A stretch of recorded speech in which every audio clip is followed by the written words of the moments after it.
अस्सलाम वालेकुम students, welcome back to the channel. उम्मीद है आप सब लोग खैरियत से होंगे। आज की इस वीडियो के अंदर हम लोग डिस्कस करेंगे पाकिस्तान बार काउंसिल के उस नोटिफिकेशन के बारे में जो कि 4 फरवरी को इशू किया गया और उसके अंदर कहा गया कि पाकिस्तान के अंदर अगर आप एलएलबी करना चाहते हैं तो आपके लिए कोई भी एज लिमिट नहीं है। तो इस वीडियो के अंदर हम इस टॉपिक से रिलेटेड जितनी भी क्यूरीज हैं उन तमाम प्रॉस एंड कॉन्स के बारे में डिस्कस करेंगे कि क्या पॉसिबिलिटीज़ हो सकती हैं, पाकिस्तान के अंदर एलएलबी की कोई एज लिमिट है या नहीं है। अगर आपकी एज 28 ईयर से अबव है तो आप एलएलबी पाकिस्तान के अंदर कर सकते हैं, तो उसके लिए क्या पॉसिबिलिटीज़ हैं, आपको कौन कौन से मरहले में से गुजरना पड़ेगा, उसके बाद जो है पाकिस्तान के अंदर आप लोग प्रैक्टिस कर सकते हैं। तो उन तमाम क्यूरीज के बारे में आज की इस वीडियो के अंदर हम लोग बात करेंगे। तो सबसे पहले हम लोग बात करते हैं पाकिस्तान बार काउंसिल के इस नोटिफिकेशन के बारे में। तो देखें, जैसे ही ये नोटिफिकेशन जारी हुआ उसके बाद काफ़ी सारे इंस्टीट्यूट्स के अंदर इस तरह की बहस छिड़ गई कि पाकिस्तान के अंदर अब एज लिमिट कोई नहीं है। अगर आप लॉ करना चाहते हैं, आप 25 साल के हैं, 40 साल के हैं, आप लॉ कर सकते हैं। जिस तरह से पहले रूटीन के अंदर चला आ रहा था उसी तरह से सेम पॉलिसीज़ होंगी, अब कोई डिफरेंस नहीं होगा। बहरहाल जब ये बहस छिड़ी उसके बाद फ़ौरन पाकिस्तान बार काउंसिल की तरफ से एक और नोटिफिकेशन भी जारी हुआ जिसके अंदर बताया गया कि पाकिस्तान बार काउंसिल की तरफ से तो ऑल्दो कोई एज लिमिट नहीं है, मगर यूनिवर्सिटीज़ इस मामले के अंदर खुद मुख्तार हैं कि वो अपनी पॉलिसीज़ खुद बनाती हैं, अपना कानून खुद बनाती हैं और वो डिसाइड करती हैं कि एज लिमिट क्या होनी चाहिए। तो यूनिवर्सिटीज़ जो है हायर एजुकेशन कमीशन के अंडर उन्होंने ये पॉलिसी बनाई हुई है। कुछ यूनिवर्सिटीज़ की 24 ईयर्स है, कुछ की 25 है और कुछ की 26 ईयर्स है। तो उस एज के अंडर अगर आप आ रहे होते हैं तो आपको वहाँ पर एडमिशन मिल जाता है, अदरवाइज़ वहाँ पर आपको एडमिशन नहीं मिलता। अगर मैं डिस्कस करूँ इसकी पंजाब यूनिवर्सिटी की डिस्कस करूँ तो पंजाब यूनिवर्सिटी 24 ईयर्स तक देती है। मेरी यूनिवर्सिटी जहाँ पर मैं पढ़ता हूँ इस्लामिक यूनिवर्सिटी ऑफ बहावलपुर में, वहाँ पर भी 24 ईयर्स एज लिमिट है। हाँ, अगर आप कॉलेज के अंदर एडमिशन लेते हैं तो कॉलेज की थोड़ी सी पॉलिसी उसके अंदर नरम होती है। कॉलेज के अंदर जस्ट लाइक कि बहावलपुर के अंदर कुछ इंस्टीट्यूट्स हैं, वहाँ पर अगर आपने लॉ करना है तो आपको 28 ईयर्स तक वो आपको अलाउ कर देते हैं, आप वहाँ कर सकते हैं। तो बहरहाल हम इस वीडियो को जो बेसिक पर्पस था, हमने उन स्टूडेंट्स के बारे में डिस्कस करना था जिनकी एज 28 ईयर से अबव है, तो वो क्या करें, वो लॉ कर सकते हैं या नहीं कर सकते। ठीक है, तो अब इन पॉसिबिलिटीज़ के बारे में हम लोग डिस्कस कर लेते हैं। तो हम बात कर रहे हैं एक्सटर्नल लॉ की। पाकिस्तान के अंदर पिछले 4-5 सालों से एक्सटर्नल लॉ बहुत ही ज़्यादा रिनाउंड है, जो कि यूनिवर्सिटी ऑफ लंदन करवाती है और यहाँ पर पाकिस्तान के कुछ एफिलिएटेड इंस्टीट्यूट्स हैं जो कि यहाँ पर पाकिस्तान के अंदर आपको सहूलत देते हैं कि आप यूनिवर्सिटी ऑफ लंदन की डिग्री यहाँ पर बैठे कर सकते हैं। अब यूनिवर्सिटी ऑफ लंदन का ये जो एक्सटर्नल लॉ है, 3 तरह के लोग कर सकते हैं। एक वो लोग कर सकते हैं जिन्होंने एफएससी किया हुआ है। एफएससी के अलावा वो वाले स्टूडेंट्स हैं, एफए एफएससी वाली एक कैटेगरी है। सेकंड कैटेगरी हमारे पास वो वाले स्टूडेंट्स हैं जिन्होंने ओ लेवल या ए लेवल किया हुआ है। थर्ड हमारे पास वो वाले स्टूडेंट्स हैं जिन्होंने मास्टर्स किया हुआ है, बीएस किया हुआ है, एमफिल किया हुआ है। तो वो वाले स्टूडेंट्स अगर ये डिग्री करते हैं तो उसके लिए क्या कॉस्ट आएगी, कितने साल लगेंगे, तो उसके बारे में हम लोग डिस्कस करेंगे। तो पहली कैटेगरी में हम उन स्टूडेंट्स के बारे में बात करेंगे जिन्होंने एफए एफएससी आईसीएस किया हुआ है।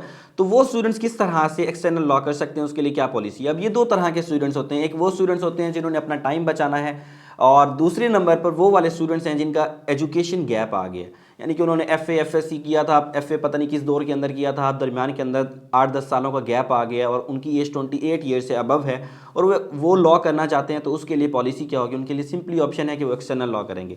अब एक्सटर्नल लॉ करने के लिए 3 साल का आपका एक्सटर्नल लॉ है। उसके अलावा आपको फाउंडेशन कोर्स करना होगा जिसके अंदर बेसिकली आपको यूनिवर्सिटी ऑफ लंदन ट्रेन करती है इंग्लिश बोलने के अंदर, कि आप फ्लुएंट हो इंग्लिश बोलने के अंदर, आप अच्छी इंग्लिश पढ़ सकें, अच्छी इंग्लिश बोल सकें, लिख सकें। तो उसके लिए आपको 1 साल के लिए फाउंडेशन कोर्स कराता है। तो फाउंडेशन कोर्स के लिए डिफरेंट इंस्टीट्यूट्स के अंदर डिफरेंट उसके चार्जेस हैं।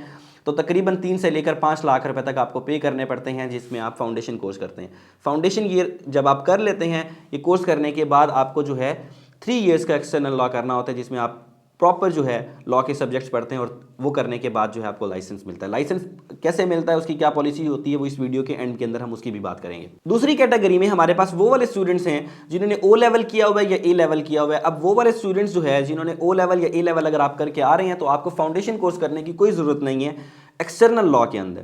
तो आप फाउंडेशन कोर्स नहीं करते, सिंपली एलएलबी 3 इयर्स प्रोग्राम के अंदर आप एनरोल होते हैं और अपने लॉ के सब्जेक्ट्स पढ़ना स्टार्ट कर देते हैं। तीसरी कैटेगरी में हमारे पास वो वाले स्टूडेंट्स हैं जिन्होंने मास्टर्स किया हुआ है, जिन्होंने बीएस किया हुआ है या एमएस किया हुआ है। तो वो वाले स्टूडेंट्स अब जो है एक्सटर्नल लॉ करना चाहते हैं। अगर लॉ करना चाहते हैं तो वो भी एक्सटर्नल लॉ कर सकते हैं। तो सवाल यहाँ पर ये पैदा होता है कि अगर एक student already 16 year of education जिसने कंप्लीट की हुई है वो 3 इयर्स का फिर से लॉ करे तो उसके लिए तो ये एक बहुत ही लंबा पीरियड बन जाता है कि वो 19 ईयर्स की एजुकेशन ले इतना ज़्यादा टाइम कोई भी कंज्यूम नहीं कर सकता, और अगर फाउंडेशन कोर्स भी करना पड़ जाए तो वो यहाँ पर ऐसी सूरत के अंदर क्या करेगा।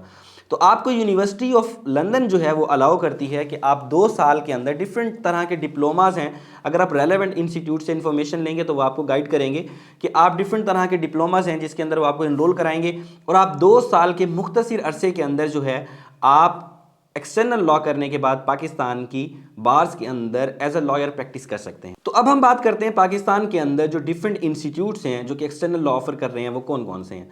तो कुछ मेरे पास यहाँ पर लिस्ट मौजूद है जिसके अंदर मैंने रूट्स लॉ कॉलेज रखा है। रूट्स लॉ कॉलेज पाकिस्तान के डिफरेंट सिटीज़ के अंदर ऑपरेट होता है। उसके अलावा ब्लैकस्टोन इंस्टीट्यूट ऑफ लॉ है, पाकिस्तान लॉ कॉलेज है, कायदे आज़म लॉ कॉलेज है, मिलीनियम लॉ कॉलेज है। इसमें से मोस्टली इंस्टीट्यूट जिनका मैं नाम ले रहा हूँ वो लाहौर के अंदर वाक़ हैं। अगर आप इनसे रेलेवेंट इन्फॉर्मेशन लेना चाहते हैं तो इनकी वेबसाइट को विजिट कर सकते हैं, या सिंपली आप फेसबुक के ऊपर इनका ग्रुप या कोई पेज वहाँ पर आपको मिल जाएगा, वहाँ से आपको रेलेवेंट इन्फॉर्मेशन जो है मिल जाएगी। इनका कॉन्टैक्ट नंबर भी मिल सकता है, तो आप इनको डायरेक्टली कॉल करें और ये आपको रेलेवेंट इन्फॉर्मेशन प्रोवाइड कर देंगे। तो अब हम बात करते हैं कॉस्ट के बारे में। अगर आप एक्सटर्नल लॉ करना चाहते हैं तो उसके लिए आपको कितनी कॉस्ट आएगी। तो हमने 3 डिफरेंट कैटेगरीज देखी थी, सबके लिए अलग अलग पैकेज बनेगा। जिसने फाउंडेशन कोर्स भी साथ में करना है और एक्सटर्नल लॉ भी करना है उसका पैकेज अप्रॉक्सीमेटली 30 लाख रुपीज़ बनेगा।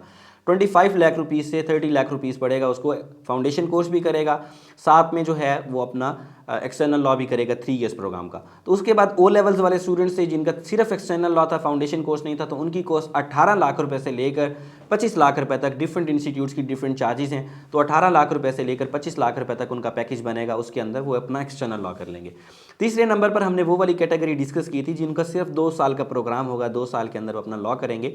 तो ये कैटेगरी वाले स्टूडेंट्स 12 लाख रुपए से 18 लाख रुपए तक इंस्टीट्यूट को पे करेंगे और उसके बाद इनको डिग्री मिल जाएगी। तो लास्ट में हम लोग बात करते हैं कि अगर आप ये डिग्री करते हैं, एक्सटर्नल लॉ आपने कर ली, एक्सटर्नल लॉ करने के बाद आपका बेसिक पर्पस क्या था कि आपने पाकिस्तान की बार्स के अंदर, डिफरेंट बार्स के अंदर आप प्रैक्टिस करना चाहते थे।